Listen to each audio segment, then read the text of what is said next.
पार्टीचा सुहास भाऊ तुम आगे बढ़ो, वाल्मीकि भाऊ तुम आगे बढ़ो, अनुराधाताई चव्हाण आगे बढ़ो, भारतीय जनता पार्टीचा नितिन भाऊ देशमुख तुम आगे बढ़ो, हम तुम्हारे साथ हैं, आनंदा भाऊ डोके तुम आगे बढ़ो, हम तुम्हारे साथ हैं। गावाचे आमचे नगरसेवक आणि आमचे लोक मित्र वाल्मिक भाऊ जाधव त्या ठिकाणी वार्ड क्रमांक 10 मतदान करणार आहे। परत विकासाला आमचं मत आम्ही देणार। काय कामं केले आमच्याकडं एक दिवसाआड पाणी पुरवठा, पाणी येतं, स्वच्छ रस्ते, ड्रेनेज स्वच्छ हे घंटागाडी रोज नियमित आम्ही विकासाला मत देणार आहे। त्यांचं काम पण चांगलं आहे आणि वाल्मिक भाऊ जाधव यांना आमच्या वार्डाकडून हार्दिक शुभेच्छा। जुने माजी नगरसेवक आहे आणि कुणाच्याही कामासाठी अर्ध्या रात्री धावून जाणारे असे ते नगरसेवक आहे आणि त्यांना असा दुसरा पर्यायी सक्षम उमेदवार आतापर्यंत तरी या वार्डासाठी तयार झालेला नाही। वार्ड क्रमांक 10 उमेदवार आमचे वाल्मिक जाधव हे कामाला व्यवस्थित करते, यांचे कामाची व सगळे चांगले आहे, पाणी घेण्याची सगळी व्यवस्था चांगली आहे, त्यांच्याबद्दल आम्ही यांना विजय करणार। काय कामं केले त्यांनी? कामं यांना भरपूर केली, आज जरा त्याला कॉल करा ते उभं राहते। कसा उमेदवार हवा आहे तुम्हाला? आम्हाला असंच उमेदवार हवा। वाल्मिक भाऊ सांगा। वार्ड क्रमांक 10च्या लोकांना मतदारांना काय आवाहन करणार? आम्ही हे आव्हान करणार, जे कामाचं मागणी त्याच्या भागात पळावी, जे कामाचं मागणी त्याच्या मागे न पळावी। माझं नाव वाल्मिक आणि वाल्मिक जाधव हे आमच्या नगरमध्ये नगर सेवक आहे आता केदारची कोणती बी हे आणि वाल्मिक जाधव यांचं विजय निश्चित। आणि काय सांगता काय नाही, फक्त भाजपा वार्ड क्रमांक 10 मधून वाल्मिक भाऊ विजय होणार। अच्छा, नाही काय त्यांचं काय सगळे कामं त्यांनाच केलेले आजपर्यंत। पहिले त्यांना ते दिलं तर निवडून, त्यावेळेस बी त्यांना चांगले कामं केले 5 वर्षांनी, यापुढे बी तेच त्यांनाच निवडून द्यायचं आणि तेच कामं करणार।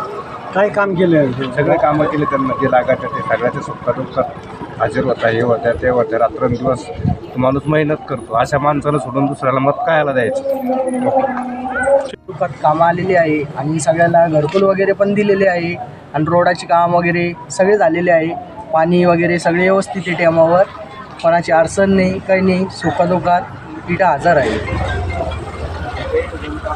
दुःखात येते कोणाचं पण काम करायची इच्छा त्यांच्यात भरपूर राहते, म्हणून आम्ही त्यांना नावामधून हे करतो। तुमचं नाव? माझं नाव भगवान शेवाळे। कारण की कोणाच्या पण कामात रात्री बेरात्री काही टेम असू दे कोणावर कामाला येतात। विरोधी पक्षाचे पण उमेदवार उभे आहेत, तर तुम्ही त्यांच्याकडे कसं बघता? नाही, विरोधीबद्दल बोलणार नाही, कारण की आमचा नेता वाल्मिक भाऊ आहे, आम्ही आमच्या नेत्याबद्दल बोलून विरोधीबद्दल काही इच्छा नाही।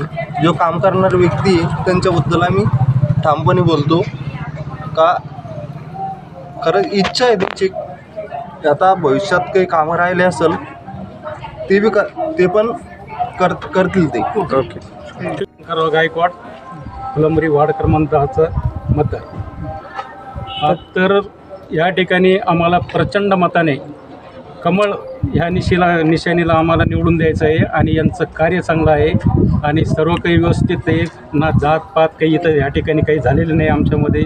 त्यामुळं आम्हाला सुहास भाऊला आणि वाल्मिक जाधव याला प्रचंड मतानं निवडून देणार आहे आणि सर्व जनता आमच्या पाठीशी आहे, त्यांच्या पाठीशी आहे। आम्हाला त्यांचे स्वभाव आवडले, त्यांच्या कामाची पद्धत आवडली, त्यांनी रोड केले, नळ व्यवस्था केलेली आहे, भरपूर पाणी आणि नळ वगैरे आम्हाला एकदम चांगले, काही जातीवाद होत नाही इथं का काही होत नाही। त्याच्यामुळं आम्हाला कमळ ह्या निशाणीला मतदान करणं आहे आणि आम्ही तोच प्रचार करत आहे। वार्ड क्रमांक 10मध्ये काय काय समस्या बाकी आहे आणि ते सातत्यानं वाल्मिक जाधव साहेबांनी काय पाठपुरावा केला? वार्ड क्रमांक 10मध्ये आतापर्यंत रोड झालेले आहे, पूर्ण सिमेंट रोड, पाण्याची व्यवस्था झालेली आहे, नळ योजना झालेली आहे प्रत्येक गल्लीमध्ये, वार्डामध्ये सगळीकडे, आणि स्वच्छतेचा पण एकदम प्रश्न मिटलेला आहे। आता काय थोडंफार काही कामं राहिली असतील किंवा आपल्याला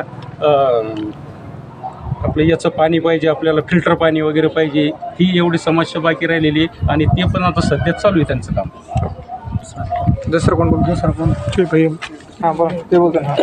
या पुढं, या पुढे, पुढे या पुढं. वार्ड क्रमांक 10 मधून वाल्मिक जाधव, वार्ड क्रमांक 10 मधून उमेदवारी भाजपकडून मला उमेदवारी मिळालेली आहे आणि मी वार्डाच्या विकासासाठी सदैव कटिबद्ध आहे.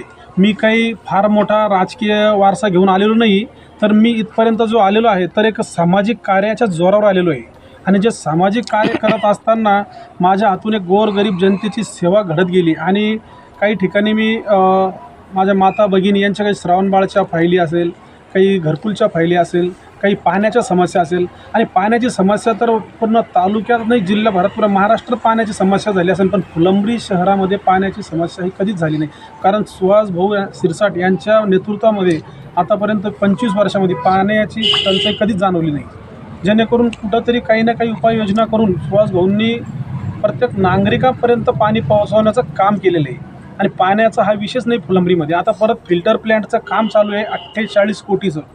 येणाऱ्या काळामध्ये ते काम पूर्ण होणार आहे आणि त्याच्यामुळे विरोधकांकडे काही शब्द उरलेला नाही शिल्लक बोलण्यासाठी. राहिले रस्त्याचा विषय, तर रस्त्याचा जो विषय होता ते याच्यासाठी आम्ही थोडेसे पेंडिंग ठेवले होते मध्यंतरी काळामध्ये की पाण्याची पाईपलाईनचं काम चालू झालेलं आहे आणि ते पाण्याचं पाईपलाईन झाल्यानंतर आपण जर रस्ते केले तर रस्ते तुटणार होते. त्यामुळे आम्ही ती शासनाची नुकसान केली नाही. ते शासन म्हणजे ते जनतेचाच पैसा आहे, आपलाच पैसा आहे. त्यामुळं आम्ही ते रस्त्याचे कामं थोडे मागे ठेवले आणि आम्ही ते आता पाण्याचं काम चालू झालेलं आहे. पूर्ण गावातून फिरून बघू शकता, पूर्ण गावामध्ये पाण्याचं काम चालू आहे, फिल्टर प्लॅन्टचं काम चालू आहे. त्यामुळं प्रत्येक घरापर्यंत फिल्टर पाणी पोहोचणार आहे. आणि सध्या आता मी वार्ड क्रमांक 10मध्ये फिरत असताना आता ह्या वेळेस वार्ड क्रमांक चेंज झालेला आहे माझा. अगोदर 6 नंबर होता, आता ते 6 नंबरच्या काही भाग वगळून काही भाग त्याच्यामध्ये शिल्लक झालेला आहे. तर त्या उर्वरित भागामध्ये यापूर्वीचे जे नगरसेवक होते त्यांनी काही कामं केलेली नाही असं मला दिसून आलेले. मी ज्यावेळेस त्या समोर फिरतोय पण त्यांची प्रतिक्रिया माझ्यासाठी अशी होती का तुम्ही ज्यावेळेस आम्ही तुमचं नाव ऐकलेलं आहे का तुम्ही खूप कामं केलेले तुमच्या वार्डामध्ये, कारण काही भाग इकडे आता जोडले गेला, पण तुम्ही कामं केलेले, तुम्ही खूप कामाचे आहात, आम्ही तुमचे लोकांच्या तोंडून ऐकलेलं आहे.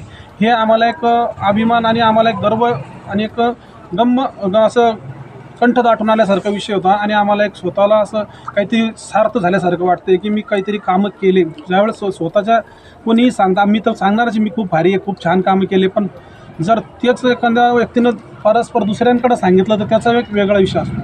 कारण तोंडावर तर कोणीही कोणाला चांगलंच सांगतो, पण आता इथून पुढे जे मी काम करणार आहे, जे याच्या अगोदरच्या नगरसेवकानं नाही केलं तर त्याच्याही पलीकडे जाऊन आपण काही गट्टूचे कामं असेल, काही आता छोटे छोटे बोळे, ही गल्ली बोळे आहेत वर वस्त्या, तिथं आम्ही गेलो, त्यांची एक समस्या होती, छोटीशी एक ड्रेनेज लाईन आहे तिथं, एक गट्टूचे कामं आहे, हे कामं त्यांनी आम्हाला सांगितले. काही लाईटचे कामं आहे, काही स्ट्रीट लाईटचे कामं, तर ते कामं आम्ही त्यांना सांगितलं का तुम्ही आम्हाला एक वेळेस निवडून येण्याची संधी द्या, तुमच्या हातामध्ये आमचं भवितव्य आहे, तुम्ही आम्हाला सेवा करण्याची संधी द्या आणि तुमचा सेवक म्हणून आम्हाला समोर येऊ द्या. मग तुम्ही ज्यावेळेस आमचं नाव ऐकलेले त्याच्याही पेक्षा पुढं जाऊन आम्ही काम करू, हे आम्ही त्यांना ठामपणे सांगत गेलेलो आहे. आणि मी याच्या पलीकडे जाऊन त्यांना सांगितलं की मला आता सुरुवातीला सांगितलं मी की मला राजकीय वारसा नाही, पण मी फक्त समाज कार्याच्या जोरावरच इथपर्यंत आलेलो आहे. इतक्या मोठ्या पार्टीचं तिकीट मिळवणं आणि त्याच्यावर उमेदवारी मिळवणं आणि परत निवडणूक लढवणं म्हणजे हे काही कोणा एक साधारण व्यक्तीला मिळत नाही, पण मग आपण कामाच्या जोरावरच हे तिकीट मिळवलेलं आहे किंवा राजकीय वारसा नाही. तरीसुद्धा पुढे मायबाप जनतेला मी विनंती करेल की मला तुम्ही भरघोस मताने निवडून द्याल आणि सुहास भाऊ शिरसाट यांनासुद्धा नगराध्यक्षासाठी मतदान कराल आणि मलासुद्धा नगरसेवक म्हणून निवडून द्याल अशी मी अपेक्षा करतो. आणि सर्व मायबाप जनतेला एक विनंती करेल की येणाऱ्या 2 तारखेला मंगळवारी मतदान दिनांक त्या 7:30 वाजेपासून ते 5:30 वाजेपर्यंत, तरीसुद्धा वेळेच्या आतमध्ये सर्वांनी मतदान करून घ्यावे आणि कमळ या चिन्हासमोरील बटन दाबावे आणि आम्हाला प्रचंड मताने निवडून द्यावे अशी मी विनंती करतो आणि सेवा करण्याची संधी द्यावी. धन्यवाद. एक मतदार आणि भारतीय जनता पार्टीचा कामगार आघाडीचा फुलंब्री शहराचा शहराध्यक्ष. आपल्या सर्वांनाच माहिती आहे की सार्वत्रिक निवडणुकीचे बिगुल वाजलेले आहे आणि आत्ताच माझ्या शेजारी जे उमेदवार होते त्यांना भारतीय जनता पार्टीच्या माध्यमातून वार्ड क्रमांक 10साठी उमेदवारी जाहीर झालेली आहे आणि आम्ही मतदारांना या वेळेचा जो आमचा वचननामा दिलेला आहे, वचननामा देण्यासारखं तसं काही नव्हतं, कारण की फुलंब्री शहरामध्ये आदरणीय सुहास शिरसाट भारतीय जनता पार्टीचे जिल्हा अध्यक्षसुद्धा आहे आणि त्यांच्या माध्यमातून ते गेल्या 20 वर्षापासून फुलंब्रीच्या राजकारणामध्ये सक्रिय आहे. ते 15 वर्ष सरपंच होते. ज्यावेळेस फुलंब्रीची नगरपंचायत झाली त्यावेळेस सुद्धा लोकांनी त्यांना परत संधी देऊन फुलंब्री शहराचं प्रथम नगराध्यक्षपदी विराजमान केलं. ते जे माझ्यासोबत होते हे वार्ड क्रमांक 10चे पूर्वीचे नगरसेवकसुद्धा राहिलेले आहे आणि पाणीपुरवठा विभागाचे सभापतीसुद्धा राहिलेले आहे. आणि फुलंब्री शहरामध्ये असं कुठलंच काम नाही आहे